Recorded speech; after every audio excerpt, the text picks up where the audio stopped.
Back when the SUV craze started, people started asking Jaguar, why doesn't Jaguar make an SUV?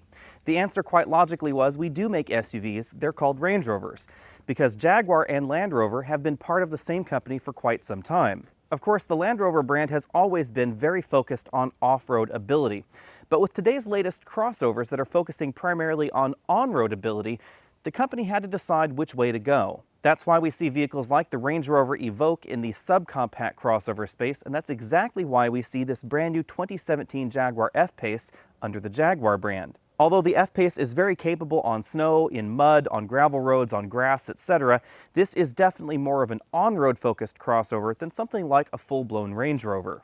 If you've been wondering exactly where the F-Pace fits in the luxury crossover segment, let's talk about that now. This is exactly the same length as the Mercedes-Benz GLC Coupe. That means it's just a hair longer than a BMW X3 and in the same size category as something like the Volvo XC60, the Lexus NX, the Mercedes-Benz GLC, and of course the Audi Q5. That means that this is not a BMW X5 or Q7 competitor. Who knows, we may see one from Jaguar sometime later. And as we will discuss later in the pricing section, the F-Pace is also a very good value in this segment, especially when you compare it to the other European brands. So if you're shopping for the average configuration of Q5, X3, or GLC, you would do well to put the F-Pace on your shopping list.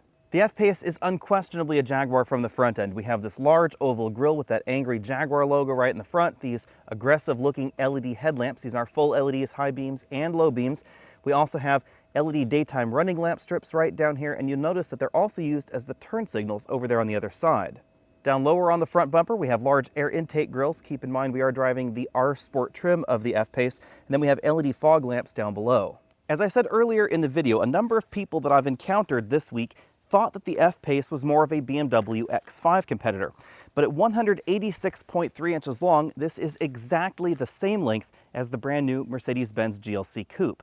That means this is notably shorter than a BMW X5, even though this is a hair longer than a BMW X3. The extra length versus vehicles like the Q5 or the X3 or even the GLC allow the F-Pace to give us a little bit more rear seat room than you find in something like the X3, but not as much as you'd find in something like a Cadillac XT5 or a Lexus RX 350, because those two vehicles are 1/2 step larger than this. This is still a compact crossover. The extra length helps especially the cargo area, where this is class leading, even though we definitely have a very sloping rear window. The rear taillight design looks very much like the Jaguar F-Type. In fact, the overall vehicle kind of looks like a cross between the Jaguar XF, XE, and the current Jaguar F-Type. And the overall design language works very well on an SUV, I think. Let me know what you think about it down there in the comments section down below. As we see in a number of other European crossovers, the rear bumper hardly sticks out from the vehicle at all. That's to help economize the interior space versus the exterior dimensions of the F-Pace.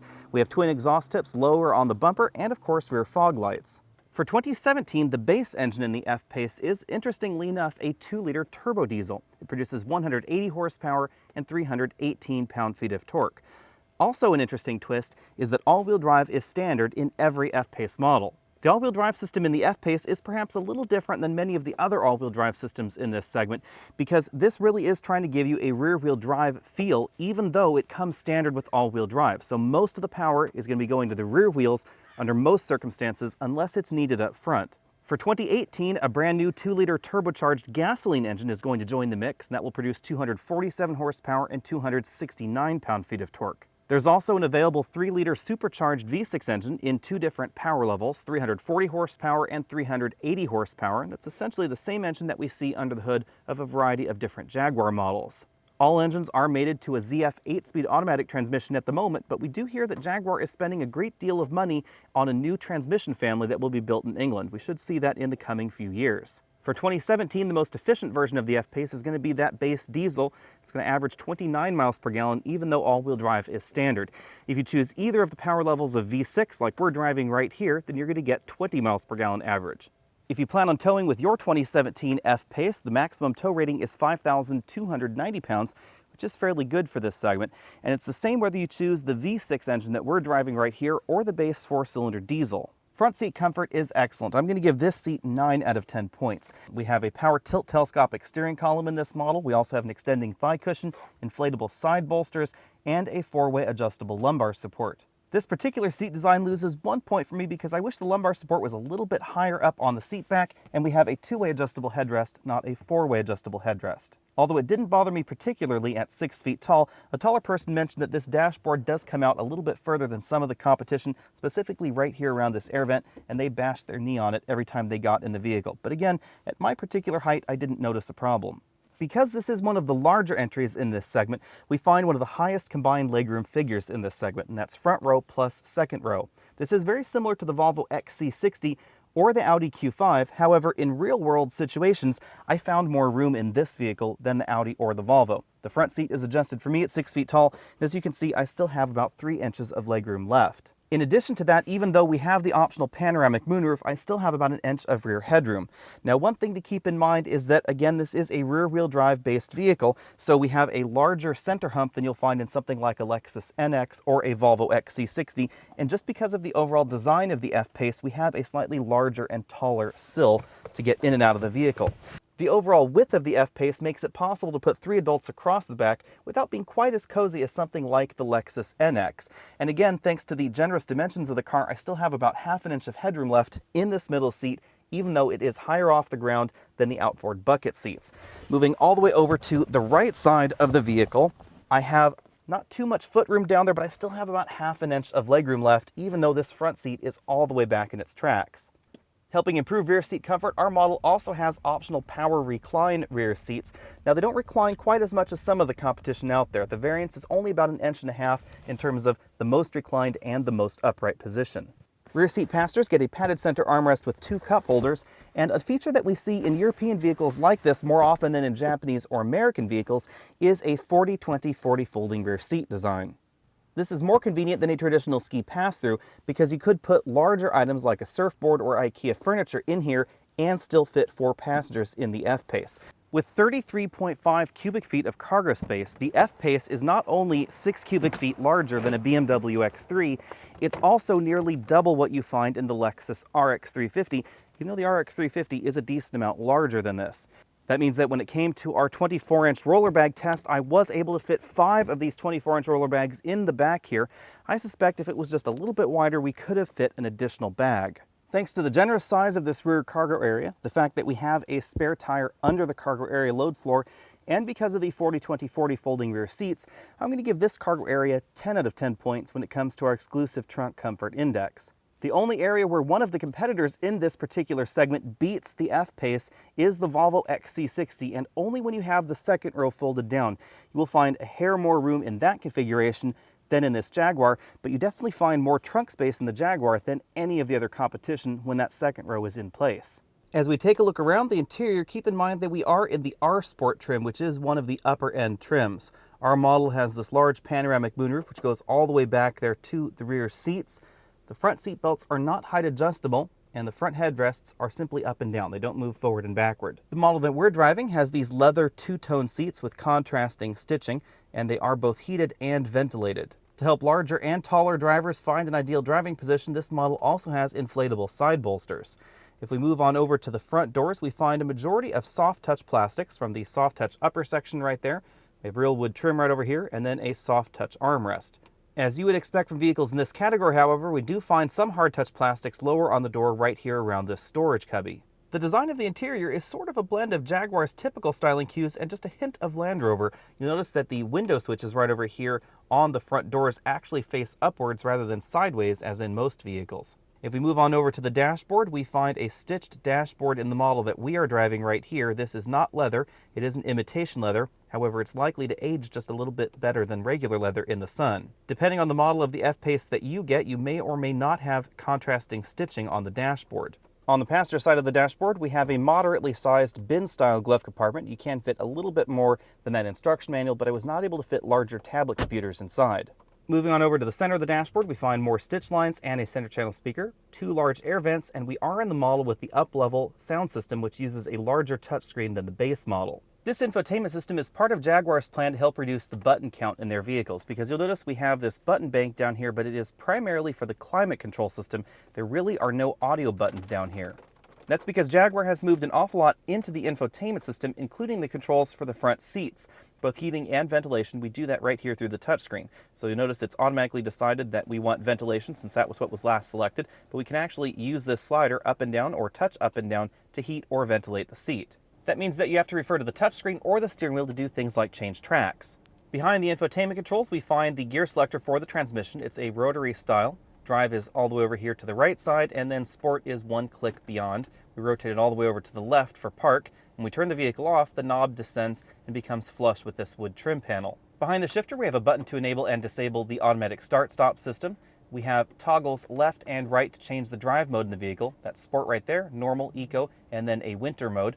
On the far right side, we have a button to enable and disable the traction control system.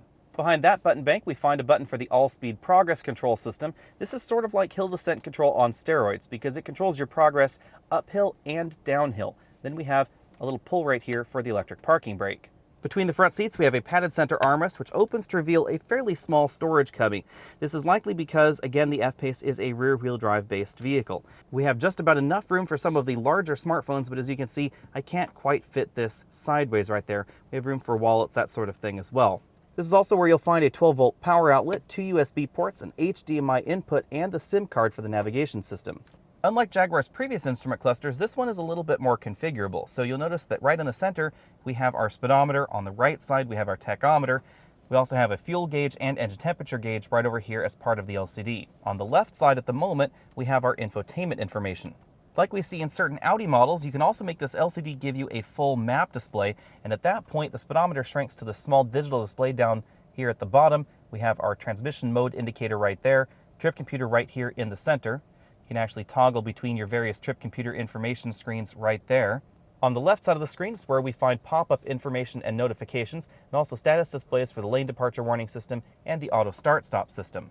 In addition to the map display, you can also choose between 4 different themes for the gauges, and this is a little bit different than Jaguars of the past. We have the graphical mode there, and then the last mode is the minimal mode.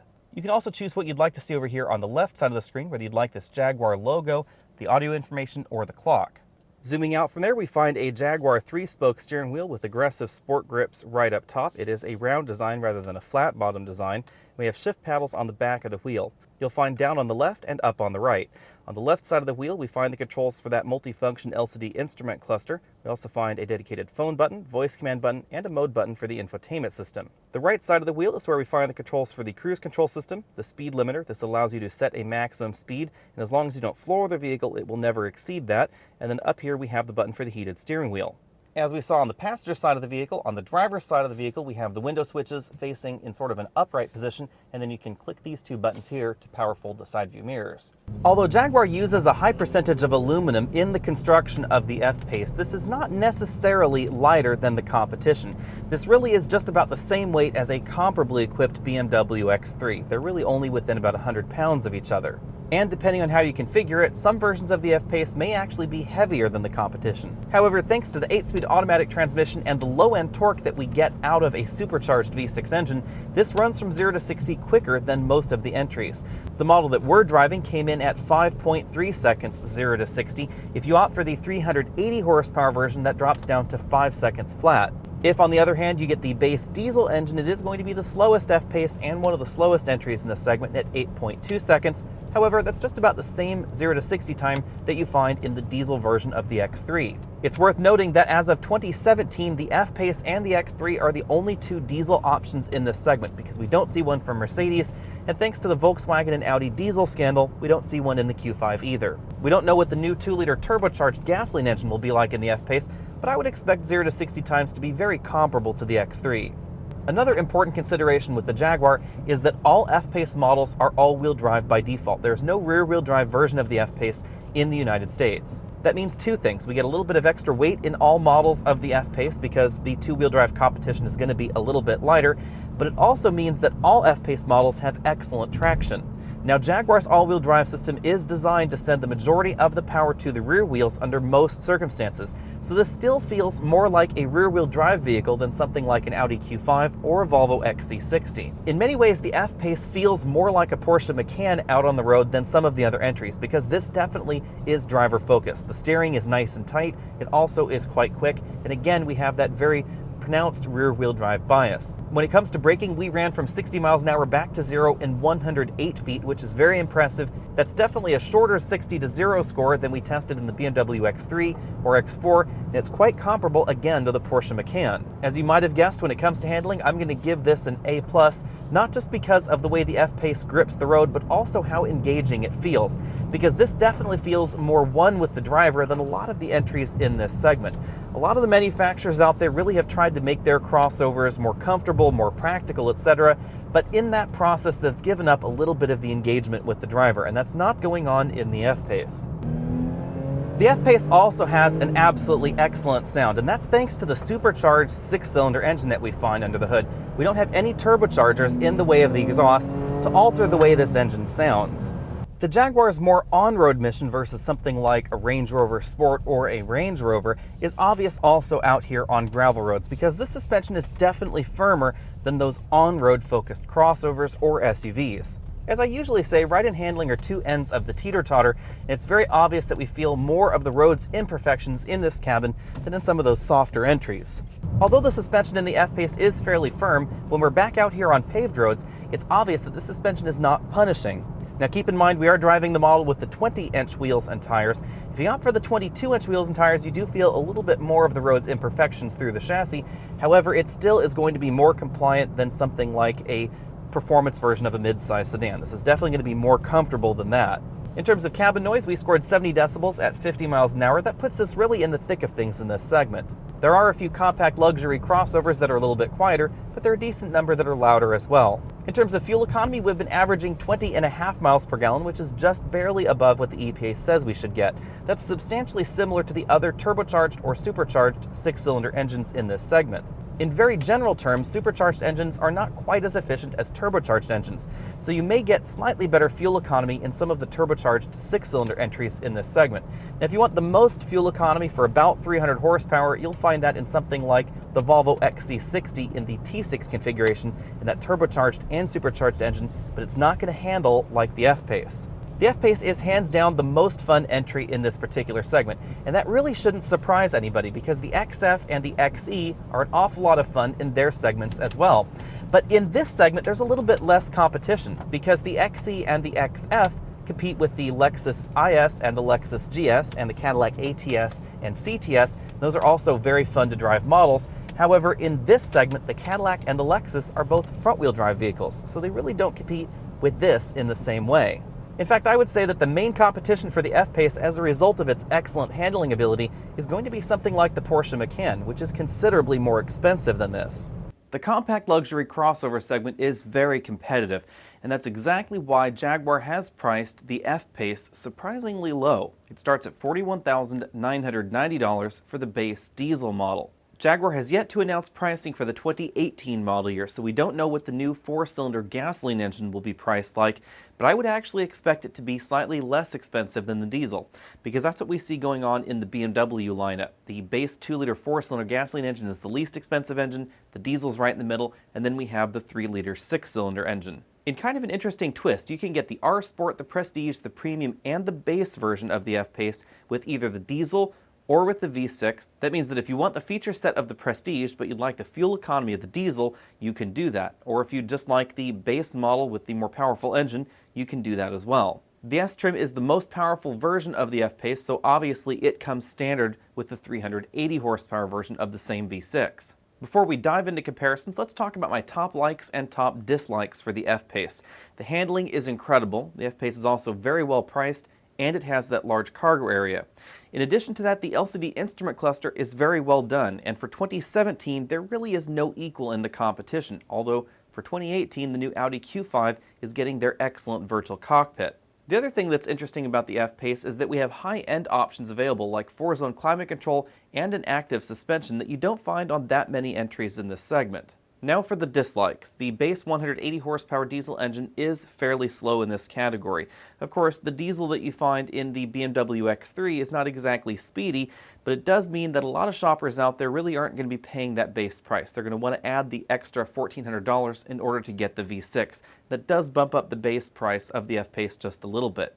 Now, we do expect to see that rectified for 2018 because the 4-cylinder gasoline turbo is going to be the base engine in all likelihood. That's probably going to be very similar in performance to everybody else's base engine. Jaguar's latest infotainment systems are a notable improvement over their previous generation infotainment systems, but we don't see Apple CarPlay or Android Auto support, and the systems just don't have the same level of polish that we find in Mercedes Command, in BMW iDrive, or Audi's MMI.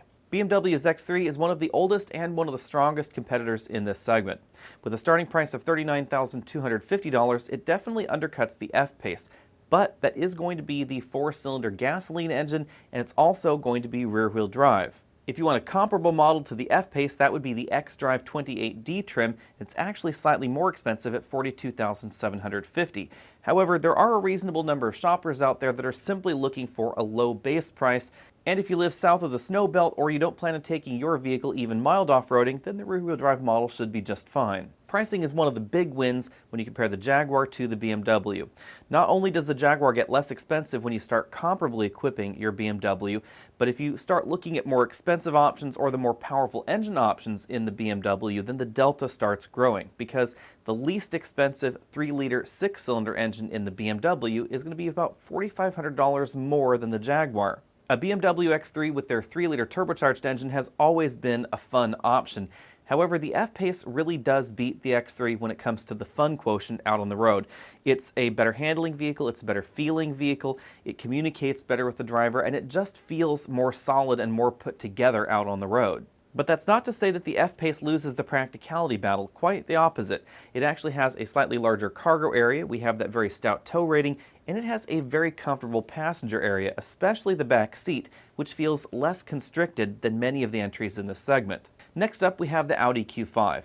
Audi is well known for their low MSRP, and the base 2-liter turbocharged version does start at $40,900 with all-wheel drive. Now, the big takeaway for the Q5, of course, is that it's going to be replaced very shortly in 2018, and we already know what that model will look like. Although the base 4-cylinder engine in the Q5 is well priced, the V6 is actually about $3,000 more expensive than the comparable amount of power in the Jaguar. In addition to being more expensive, the Q5 just doesn't handle as well, and I don't expect that to change too much for 2018, although the 2018 model is expected to handle better than the 2017 model. By their basic design, Audis tend to have a front-rear weight balance that's a little bit closer to your average front-wheel drive car. That doesn't mean that the Q5 is front-wheel drive biased, because it's not. It actually uses a rear-wheel drive style transmission, and it sends most of the power to the rear axle. It simply has to do with where they have located the engine and the transmission in the vehicle. The location of the engine in the Audi not only has an effect on the handling, but it also has an effect, interestingly enough, on the braking scores as well. They're not quite as good in the Q5 as they are in the F-Pace.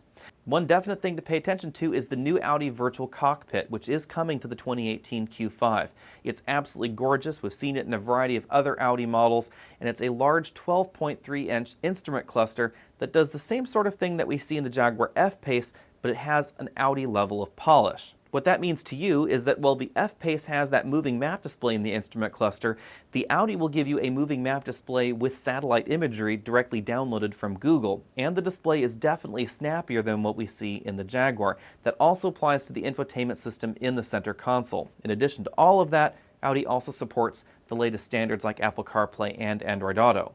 Because this segment is so competitive, Mercedes has surprisingly enough priced the GLC fairly low. It starts at $39,150.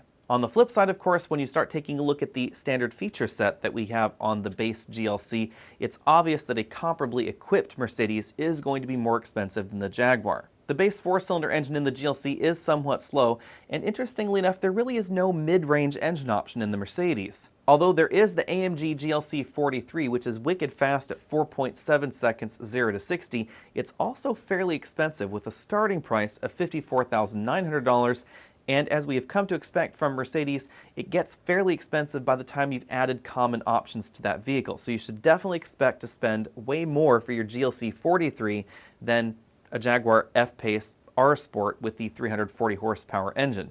As with the Audi Q5, the Volvo XC60 is due to be replaced very soon. At the moment, it's a pretty good deal in this segment. It starts at $40,950, and we are seeing some decent discounts on the hood, likely because that new model is going to be announced within a few months. If you want all-wheel drive in your base XC60, they'll set you back $42,950, but it actually is better equipped than the base Jaguar F-Pace, so comparably, it ends up actually being slightly less expensive than the Jaguar. The base 2-liter turbo in the Volvo is also notably quicker than the base diesel engine that we find in the F-Pace, although it's no contest, the Jaguar absolutely outhandles the Volvo XC60. The XC60 has long been one of the more practical entries in this segment, and it does have more room if you were to fold the rear seats down than we find in the Jaguar, but with those rear seats in position, the Jaguar actually has about the same kind of room as we find in the Volvo. Last up, we have the Porsche Macan. I talked about this in the drive section. The Macan is an interesting option in this segment. It ends up being one of the least practical entries because it has a fairly small cargo area, but it is without a doubt one of the best performing entries. Porsche has a wide portfolio of engine options, so if you would like hundreds and hundreds of horsepower under the hood of your compact crossover, then the Porsche is definitely the way to go. If, however, you're shopping in the 300 to 400 horsepower range, the Jaguar is a considerably better value. The Macan starts at $45,750. For the 4-cylinder model, it's about $4,000 more expensive than a V6 F-Pace base trim, and it's going to be about 1 second slower 0 to 60 than the Jaguar. The Porsche Macan S is a hair faster than the F-Pace V6, but it's $11,000 more than a comparably equipped model. Although the F-Pace S seems spendy at $57,700, a comparably equipped Macan is considerably more expensive, and it's only a hair faster 0 to 60. Even though the Macan is somewhat related to the Audi Q5, it does not handle like an Audi Q5. It actually handles more like the Jaguar F-Pace. It has an excellent balance to it, excellent feeling out on the road. However, again, you're going to have to pay for it. But the reason I'm talking about that is because the Jaguar and the Macan remind me a great deal of one another when it comes to on-the-road feel. We have that same sort of thing going on in the Jaguar. That solid rear-wheel drive bias, even though it does come standard with all-wheel drive, the very driver-focused dynamics of the vehicle are also very obvious. However, the Jaguar is a considerably better deal than the Macan because we get all of that for thousands and thousands of dollars less. I don't honestly think that the Macan competes with every other entry in this particular segment because it gets so expensive. My overall top pick in this segment is going to be the 2017 Jaguar F-Pace with the 340 horsepower V6 under the hood. It is an absolutely incredible value, it's fun to drive, and it's very practical. Now, we don't know what 2018 is going to hold for the Audi Q5, but I suspect it may be a very sturdy contender, especially if you're taking a look at something that's a little bit more fuel efficient than the F-Pace with the V6. If you're looking at that BMW X3 with the 2-liter 4-cylinder engine or the Volvo with the 2-liter 4-cylinder engine, then I suspect it's going to be a very strong contender. Of course, it won't be alone because Jaguar is going to have their 4-cylinder turbocharged engine in the base F-Pace, and I suspect they're going to be priced very much alike. Obviously, if you want the balls-out performance vehicle in this segment, that would be the Porsche Macan, but you should definitely be prepared to pay for it. You might have expected my safe pick to be the BMW X3, and I actually did as well, but it actually ends up being the Mercedes-Benz GLC. It's excellently done for 2017. The new 9-speed automatic transmission is really a great transmission, and the base model is fairly well featured for a Mercedes, although expensive options are definitely a Mercedes thing, so be careful when you start taking a look at the options list. If you get carried away, you can easily make your GLC very expensive. But if you keep yourself under control, you can get a reasonable GLC for about the same price as a 6-cylinder version of the F-Pace. It's not going to be quite as exciting out on the road, it's not going to be quite as practical either, but it is definitely a solid option in this segment. Thanks for taking the time to check out this video. Again, I'm Alex Dykes, and this has been the 2017 Jaguar F-Pace. Be sure and find us over at patreon.com. You can also find us over at facebook.com, and I'll see you next week.